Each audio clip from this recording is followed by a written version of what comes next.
Hi hello welcome back to my mini blog. ಎಲ್ಲರೂ ಹೇಗಿದ್ದಾರೆ? ಎಲ್ಲರೂ ಚೆನ್ನಾಗಿದ್ದೀರಾ ಅಂದ್ಕೊಂಡಿದ್ದೀನಿ.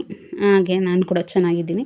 ಇದು ಸಂಜೆ ಸೋಮವಾರ ನನ್ನ ಮಗಳು ಯೂನಿಫಾರ್ಮ್ದು ಬ್ಲೇಸರ್ ತರಬೇಕಿತ್ತು, ಹಾಗಾಗಿ ತರೋಣ ಅಂತ ಹೇಳ್ಬಿಟ್ಟು ಬಸ್ ಸ್ಟಾಪಿಗೆ ಬಂದಿದ್ದೆ. ಅಲ್ಲೇ 8 ಗಂಟೆ ಆಗಿತ್ತು, ಮಳೆ ಸ್ಟಾರ್ಟ್ ಆಗಿತ್ತು. ಹಾಗಾಗಿ ಬಂದು ಈ ಕಡೆ ಬಸ್ ಸ್ಟಾಪ್ ಕಡೆ ನಿಂತ್ಕೊಂಡ್ವಿ. ಬಸ್ಸು ಬಂದಿರಲಿಲ್ಲ, ಹೊರಟಿರಲಿಲ್ಲ, ಹಾಗಾಗಿ ಈ ಕಡೆ ಎಲ್ಲರೂ ನಿಂತ್ಕೊಂಡ್ರು.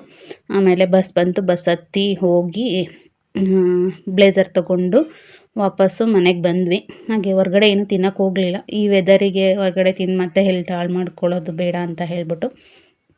ಹಾಗೆ ನಾನು ಕೆಲಸ ಬಿಡ್ತಾಯಿದ್ದೀನಿ ಅಂತ ಹೇಳಿದ್ನಲ್ಲ, ಇವತ್ತು ಲಾಸ್ಟ್ ಡೇ. ಅಂದರೆ ಇವತ್ತು ಬುಧವಾರ 8ನೇ ತಾರೀಕು 7ನೇ ತಿಂಗಳು. ಇವತ್ತು ಲಾಸ್ಟ್ ಮಾಡಿದೆ. ಇನ್ನು 2 ದಿವಸ ಹೋಗಬೇಕಿತ್ತು. ನಾನೇ ಇಲ್ಲ ಬರಲ್ಲ, ಸ್ವಲ್ಪ ಊರಿಗೆ ಹೋಗಬೇಕು, ದೇವಸ್ಥಾನಕ್ಕೆ ಹೋಗಬೇಕು ಅಂತ ಹೇಳ್ಬಿಟ್ಟು ಬರಲ್ಲ ಅಂತ ಅಂದೆ. ಹಾಗಾಗಿ ಲಾಸ್ಟೇ ಅಲ್ಲ ಅಂತ ಹೇಳ್ಬಿಟ್ಟು ವೀಡಿಯೋಸ್ ಎಲ್ಲ ಸ್ವಲ್ಪ ಕ್ಯಾಪ್ಚರ್ ಮಾಡಿಕೊಂಡೆ. ಇನ್ನು ನೆಕ್ಸ್ಟ್ ವೀಡಿಯೋ ಮಾಡೋದಕ್ಕೆ ಸಿಗುತ್ತೋ ಇಲ್ವೋ ಅಂತ ಹೇಳ್ಬಿಟ್ಟು. ಇದು ಬೆಳಗ್ಗೆ ಹೋಗುವಾಗ ಬಸ್ ಸ್ಟಾಪಿಂದ ಇಳಿದು ಸ್ವಲ್ಪ ದೂರ ನಡ್ಕೊಂಡು ಹೋಗಬೇಕು. ಹಾಗೆ ಆಫೀಸಲ್ಲೂ ಕೂಡ ಹುಡುಗಿರು ಕೆಲಸ ಮಾಡ್ತಾಯಿದ್ರಲ್ವ, ಸೊ ಅವ್ರನ್ನೂ ಸೇರಿಸಿ ಎಲ್ಲ ಕ್ಯಾಪ್ಚರ್ ಮಾಡಿಕೊಂಡೆ. ಒಂಥರ ಮೆಮೊರಿ. ಇಷ್ಟು ವರ್ಷ ಈ ಆಫೀಸಲ್ಲಿದ್ದು ಅನ್ನ ತಿಂದಿದ್ದೀವಿ, ಸೊ ಬಿಟ್ಟೋಗೋಕ್ಕೆ ಮನಸ್ಸು ಬರ್ತಾಯಿಲ್ಲ. ತುಂಬ ಬೇಜಾರಾಯಿತು. ಹಾಗಾಗಿ ನನ್ನ ಸಿಸ್ಟಮು, ಕೀಬೋರ್ಡು, ಮೌಸು, ಕ್ಯಾಲ್ಕುಲೇಟರು, ಪ್ರಿಂಟರ್ ಎಲ್ಲದಕ್ಕೂ ಬಾಯ್ ಹೇಳ್ತಾ ಇದ್ದೀನಿ. ತುಂಬ ಎಮೋಷನಲ್ ಆಗೋದೆ, ಅಳು ಬಂತು. ಬಟ್ ಏನು ಮಾಡೋದಕ್ಕಾಗಲ್ಲ, ಯಾವುದು ಶಾಶ್ವತ ಅಲ್ವಲ್ಲ.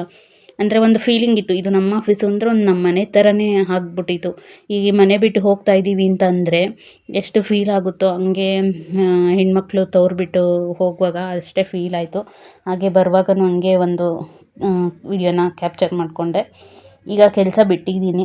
ಮುಂದೆ ಏನು ಮಾಡಬೇಕು ಏನು ಗೊತ್ತಿಲ್ಲ. ಫುಲ್ಲು ಬ್ಲ್ಯಾಂಕ್ ಆಗಿದ್ದೀನಿ. ಏನಕ್ಕೋಸ್ಕರ ಕೆಲಸ ಬಿಟ್ಟೆ ಅಂದರೆ ಸ್ವಲ್ಪ ಹೆಲ್ತ್ ಇಶ್ಯೂಸ್ ಎಲ್ಲ ಬರ್ತಾಯಿತ್ತಲ್ಲ, ಹಾಗಾಗಿ ರಜೆಗಳನ್ನ ಕೇಳೋದಕ್ಕಾಗಲ್ಲ ಅಂತ ಕೆಲಸನ ಬಿಟ್ಟೆ. ಮುಂದೆ ಏನು ಮಾಡಬೇಕು ಅಂದು ಗೊತ್ತಿಲ್ಲ. ಮುಂದೆ ಕೆಲಸಕ್ಕಂತೂ ನನಗೆ ಹೋಗೋದಕ್ಕಾಗಲ್ಲ. ಹಾಗೆ ಕೆಲಸ ನೆಕ್ಸ್ಟ್ ಏನು ಮಾಡಲಿ ಮನೇಲಿ ಇದ್ಕೊಂಡು, ಏನು ನನ್ನ ಫ್ಯೂಚರ್ ಕತೆ ಮತ್ತು ನನ್ನ ಮಕ್ಕಳು ಎಜುಕೇಷನ್ ಕತೆ ಒಂದೂ ಗೊತ್ತಿಲ್ಲ.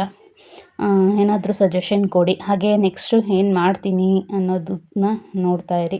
ಹಾಗೆ ಹೀಗೆ ಸಪೋರ್ಟ್ ಮಾಡ್ತಾಯಿರಿ. ವೀಡಿಯೋಸ್ನ ನೋಡಿ ಸಬ್ಸ್ಕ್ರೈಬ್ ಮಾಡ್ಕೊಳ್ಳಿ, ಫಾಲೋ ಮಾಡಿ. ಹಾಗೆ ನಿಮ್ಮ ಫ್ಯಾಮಿಲಿ ಫ್ರೆಂಡ್ಸಿಗೆ ನಮ್ಮನ್ನ ರೆಕಮೆಂಡ್ ಮಾಡಿ. Thank you for watching.